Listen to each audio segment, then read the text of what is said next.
6 மாதம் நான் லண்டனில் படிக்க போகிறேன். கட்சிக்கு லீவ் போடுவார் போல. லண்டன் போன்ற பல்கலைக்கழகங்களுக்கு படிக்க போனா முன்னரே விண்ணப்பித்திருக்க வேண்டும். அந்த 260 கிலோ தங்கம் கடத்தலுக்கும் நம்ம அண்ணன் அண்ணாமலை லண்டன் போறதுக்கும் ஏதாவது தொடர் இருக்கும். 40 தொகுதிக்கு 30 கோடி கொடுத்தாங்க அப்படின்றார் ஓப்பனா. அமைப்பு பொதுச் செயலாளராக இருக்கக்கூடிய கேசவ விநாயகத்துக்கும் மாநில தலைவராக இருக்க அண்ணாமலைக்கும் அவர்கள் வந்ததிலிருந்தே இருவருக்குள்ளேயும் ஒரு மிகப்பெரிய முரண்பாடு இருந்தது. மாநில தலைமையை மாற்றுவது என்கிற முடிவுக்கு பாரதிய ஜனதா வந்து விட்டது. அண்ணாமலை சொல்லியிருந்தார், என்கிட்ட எதுவுமே இல்லை, என் செலவுகள் எல்லாம் என் நண்பர்கள் தான் பாத்துக்கிறாங்கன்னு. அந்த நண்பர்கள் யாருங்கிறது நமக்கு இப்பதான் தெரியும். தமிழிசை அவர்கள் பாத்தீங்கன்னா ஒரு தகவலை சொன்னாங்க. சட்டம் ஒழுங்கு மீறி நிற்கக்கூடிய ரவுடிகளினுடைய ராஜ்யம் இந்த கட்சியில கூடுதலா போச்சு. அவர்களை மட்டும்தான் கூடுதலா இந்த அமைப்புல சேர்த்திருக்காங்க. எல்லாம் 60 வயசுக்கு மேல ஆயிருச்சு, கிழவனுக்கு தான் இருக்கிறாங்க. அந்த கட்சியினுடைய வேட்பாளர் அவர் எப்படி பேசுவார் நம்ம எதிர்பார்க்கணும். மனநோயாளிகள் எல்லாம் சேர்ந்துதான் நாம் தமிழர் கட்சியை தொடங்கினாங்களா, இல்ல நாம் தமிழர் கட்சியில வெறும் மனநோயாளிகள் போய் தானாக சேருகிறார்களா?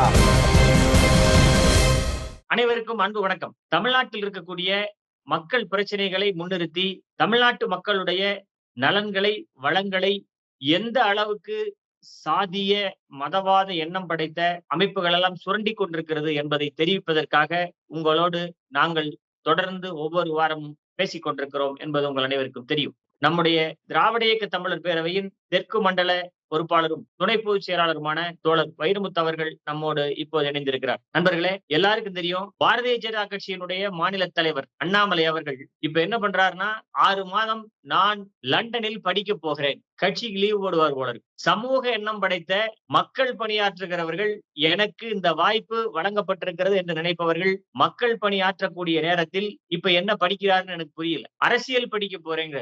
இப்ப அவர் பண்ற அரசியலே பாத்தீங்கன்னா ரொம்ப மக்கள் மத்தியில் ஏற்றுக்கொள்ளக்கூடாத ஒரு அரசியலா இருக்கு. இவர்கள் வந்து சொல்றாங்க திமுக ஊழல் பண்ணிருச்சுங்கிறாங்க, அதிமுக ஊழல் பண்ணிருச்சுங்கிறாங்க, வேறு வேறு கட்சிகள் எல்லாம் ஊழல் பண்ணிருச்சுங்கிறாங்க. இந்த மாதிரி பிரச்சனைகளை பெருசா கொண்டு போய் பேசுறேங்கிறாங்க. இவங்க கட்சியினுடைய ஊழல்களையோ அல்லது மக்கள் பிரச்சனைகள் இவர்கள் சந்திக்காமல் இருப்பதையோ எந்த இடத்திலும் வெளிக்காட்டுறது இல்ல. குறிப்பா சொல்லணும்னா, ஒரு கவுன்சிலர் கூட ஆகாத அண்ணாமலை இதுவரைக்கும் ஒரு கவுன்சிலர் கூட ஆனது கிடையாது. இந்த கட்சியினுடைய மாநில தலைவர், அவ்வளவுதான். இந்த நிலையில் இருக்கக்கூடிய அண்ணாமலை என்ன செஞ்சிட்டு இருக்கிறார் அப்படின்னு பார்த்தா, பல்லாயிரம் கோடிகளை அடித்து வைத்திருப்பதாக தகவல்கள் வந்துட்டு இருக்கு. நீங்க கடந்த ஒரு 3 காணொளி தொடர்ந்து வெளியிட்டு இருந்தார் திருச்சி சூர்யா, பார்த்திருப்பீங்க. கூடவே இருந்த சூர்யாவுக்கு தானே கூடுதலா தெரியும். அவர் சொல்லுகின்ற ஒவ்வொரு வரிகளும் பாத்தீங்கன்னா, இவங்க எல்லாம் அரசியல் கட்சி நடத்திட்டு இருக்காங்களா அல்லது மக்களுக்கு ஆதரவான பணிகளை செய்யறாங்களா அப்படிங்கிற சந்தேகம் கூடுதலா வருது. இப்ப எனக்கு ஒரு சந்தேகம் என்ன வருதுன்னா, 267 கிலோ தங்கம் சென்னை விமான நிலையத்தில் கடத்தப்பட்டிருக்குது அப்படிங்கிற ஒரு தகவல் வருது. 267 கிலோ தங்கம் கடத்தினதுக்கு இவங்க ஆட்கள் தான் அப்படிங்கிறத ஆதாரப்பூர்வமா நிரூபிக்கிற அளவுக்கு எல்லா ஆதாரங்களும் கையில வச்சிருக்கிறாங்க, நம்ம எல்லாருக்கும் தெரியுது. அந்த 260 கிலோ தங்கம் கடத்தலுக்கும் நம்ம அண்ணன் அண்ணாமலை லண்டன் போறதுக்கும் ஏதாவது தொடர் இருக்கும் அப்படிங்கிற ஒரு சந்தேகம் எனக்கு வருது. என்ன அண்ணாமலை, கூட்டி கழிச்சு பாருங்க, கணக்கு சரியா வரும். இது குறித்து நம்முடைய தோழர் வைரமுத்து அவர்களிடம் என்னன்னு கேட்போம். தோழர் வைரமுத்து, சொல்லுங்க. ஐயா வணக்கம்.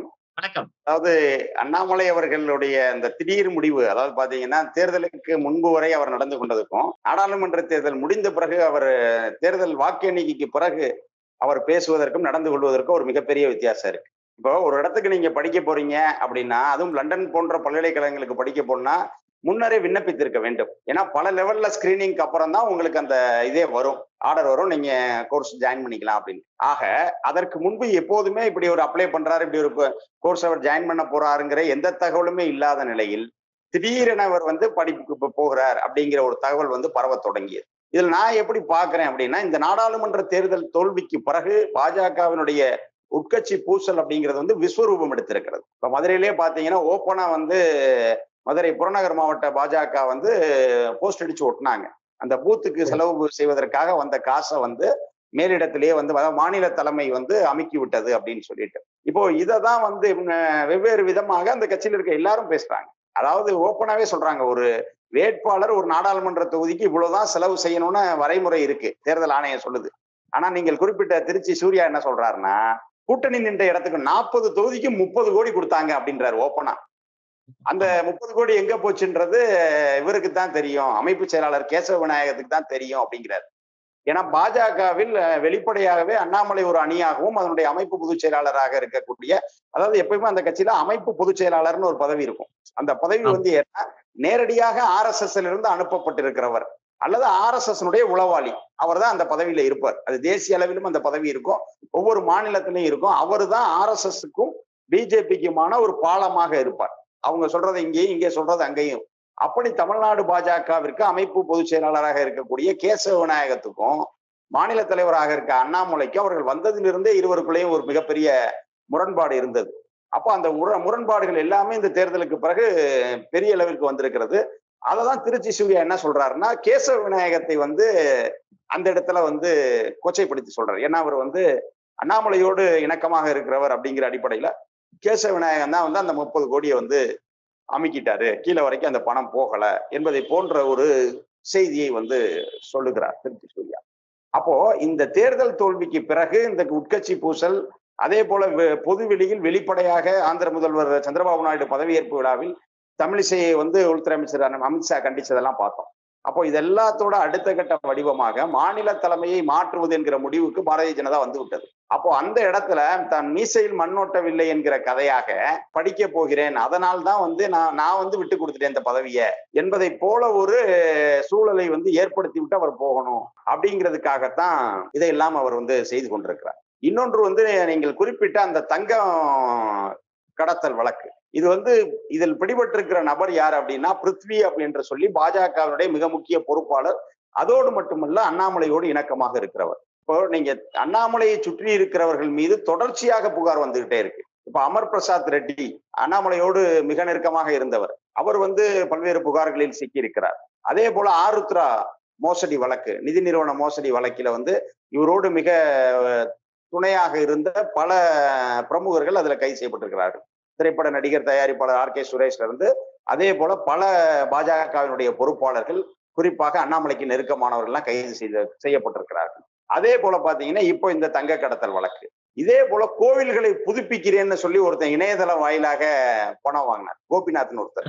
அது எல்லாத்துக்கும் தெரிஞ்சிருக்கும். அந்த கோபிநாத் அண்ணாமலையோடு தான் இருக்கிற புகைப்படங்களை தான் எல்லா இடத்துலையும் கொடுத்து, அண்ணாமலைக்கு நான் மிகவும் வேண்டியவன் என்று சொல்லி, நீங்கள் கொடுக்கிற பணத்துலதான் நாங்க கோயில்கள் எல்லாம் புனரமைக்க போறோம் என்று சொல்லி ஒரு மிகப்பெரிய அளவிலே பணம் மோசடி செய்தவர்கள். அப்போ முன்னர் ஒரு முறை அண்ணாமலை சொல்லியிருந்தார், என்கிட்ட எதுவுமே இல்லை, என் செலவுகள் எல்லாம் என் நண்பர்கள் தான் பாத்துக்கிறாங்கன்னு. அந்த நண்பர்கள் யாருங்கிறது நமக்கு இப்பதான் தெரியுது. கோபிநாத் அந்த நண்பர், அமர் பிரசாத் ரெட்டி அந்த நண்பர், இப்போது தங்க கடத்தல் வழக்கில் பிடிபட்டிருக்கக்கூடிய பிருத்வி அந்த நண்பர். அப்போ இப்படிப்பட்டவர்கள் இப்படி சுருட்டி தருகிற பணத்தில் தான் சொகுசு வாழ்க்கை வாழுகிறார் அண்ணாமலை அப்படிங்கிறத நம்மால் புரிந்து கொள்ள முடிகிறது. அதே போல பாத்தீங்கன்னா, திராவிட முன்னேற்ற கழகத்துல ஒரு மாவட்ட துணை அமைப்புல இருக்கிற ஒருவர், மாவட்ட துணை அமைப்பாளர் பொறுப்புல இருக்க ஒருத்தர் போதை மருந்து கடத்தல் வழக்கில் பிடிபட்ட உடனே திமுக தலைமை வரைக்கும் இதுல சம்பந்தம் இருக்கு, அதனால என்றெல்லாம் பேசியவர்கள் இன்றைக்கு அண்ணாமலைக்கு மிக நெருக்கமாக இருக்கக்கூடிய பிருத்வி போன்றவர்கள் இந்த தங்க கடத்தல் வழக்குல கைது செய்யப்பட்டும் கூட ஊடகங்கள் பாத்தீங்கன்னா கள்ள மௌனம் சாதிக்குது. உலகத்திலேயே என்ன ஒரு பெரிய கொடுமை என்ன அப்படின்னா, ஒரு அயோக்கியனை காப்பாற்றுவதற்காக மௌனமாக இருத்தலே மிகப்பெரிய அயோக்கியத்தனம். அந்த அயோக்கியத்தனத்தை தான் இன்றைக்கு இருக்கிற இந்த ஊடகங்கள் செய்து கொண்டிருக்கு. அதாவது முரண்பாடுகளின் மொத்த உருவமாக மிக மோசமான ஒரு செயல்பாடுகளை கொண்ட ஒரு கேவலமான பணிகளை முன்னிறுத்தி செய்துவிட்டு அடுத்தவரை பற்றி வாய் கூசாமல் பேசுகின்ற அண்ணாமலையினுடைய கூட்டம் பாரதிய ஜனதா கட்சியில் எந்த அளவுக்கு புறையோடி இருக்குன்னு சொல்லி தமிழிசை அவர்கள் பாத்தீங்கன்னா ஒரு தகவலை சொன்னாங்க. இந்த கட்சியில மிக மோசமான சட்டம் ஒழுங்கு பிரச்சனைகளை கூடுதலாக கவனிக்காத, அது சட்டம் ஒழுங்கை மீறி நிற்கக்கூடிய ரவுடிகளினுடைய ராஜ்யம் இந்த கட்சியில கூடுதலா போச்சு, அவர்களை மட்டும்தான் கூடுதலா இந்த அமைப்புல சேர்த்திருக்கிறாங்க. அது மாதிரி சேர்த்திருக்கக்கூடிய அந்த ரவுடிகளினுடைய பணிகள் பார்த்தீங்கன்னா இது மாதிரிதான் இருக்குது. எந்த இடத்திலையும் சரியான ஒரு பணியை செய்யாமல், மக்கள் பணிகளை பற்றி எந்த வகையிலும் சிந்திக்காமல், பொய்யான செய்திகளை பொய்யான நேரத்தில் தவறான கருத்துக்களை கூடுதலாக சொல்லக்கூடிய மனிதராக அண்ணாமலை இருக்கிறார் என்பது தெரிஞ்சிருக்கு. ஆருத்ரா மோசடியா இருந்தாலும் சரி, தங்க கடத்தல் வேலையா இருந்தாலும் சரி, அல்லது நம்ம அமர் பிரசாத் ரெட்டியினுடைய பணிகள் ஒவ்வொன்றிலையும் அவர் எந்த அளவுக்கு உள்ள போய் இருக்கிறார் அப்படிங்கிறத பார்த்தாலும் சரி, எல்லா வகையிலும் ஒரு மக்கள் விரோத பணிகளை கூடுதலாக செய்யக்கூடிய மனிதனாக அண்ணாமலையும் அவருடைய கூட்டம் இருக்கிறது அப்படிங்கறத நம்ம நிரூபிச்சிருக்கிறோம். இதே நேரத்துல விக்கிரவாண்டி அப்படிங்கிற நம்ம தொகுதியில சட்டமன்ற இடைத்தேர்தல் நடைபெறுகிறது. சட்டமன்ற இடைத்தேர்தல்ல நேற்று ஒரு காணொளி பாக்குறேன். உண்மையாவே நான் பார்த்த காணொளியில எனக்கு இல்ல இப்படி எல்லாம் தேர்தல் கமிஷன் பேசுறதுக்கு அனுமதிக்குதா? ஒண்ணுமே இல்லாம ஏதோ சின்ன கூட்டங்கள்ல அவருடைய பெயரை சொல்லாம சாதி பெயரை சொல்லிட்டார் அப்படிங்கிற ஒரே காரணத்துக்காக நாடாளுமன்ற உறுப்பினர் பதவியை புடுங்கி அவருடைய வீட்டை காலி செய்து வைத்து மிக அதிகமாக அவரை வருத்தப்படுத்திய ராகுல் காந்தியை வருத்தப்படுத்திய பாரதிய ஜனதா கட்சி, இன்றைக்கு இருக்கக்கூடிய தேர்தல் கமிஷன் நாம் தமிழர் கட்சியினுடைய வேட்பாளருடைய பேச்சை கேட்டிருப்பீங்கன்னு நினைக்கிறேன். எல்லாம் 60 வயசுக்கு மேல ஆயிருச்சு. கிழவனுங்க தான் இருக்கிறாங்க. அடுத்து ஒரு இடைத்தேர்தல் வர வைக்க போறீங்களா? இந்த கேள்வி கேட்கும் பொழுது, நான் கேட்கிற ஒரே கேள்வி, நரேந்திர தாமோதர தாஸ் மோடியாக இருந்தாலும் சரி, அல்லது அமித்ஷாவாக இருந்தாலும் சரி, இவங்கெல்லாம் வயசானவங்களா தேர்தல்ல நிக்கலையா? ராஜ்நாத் சிங்க்கு 16 வயசு ஆச்சா? ராஜ்நாத் சிங் 25 வயசுல தேர்தல்ல நிக்கிறாரா? எப்படி எனக்கு புரியல.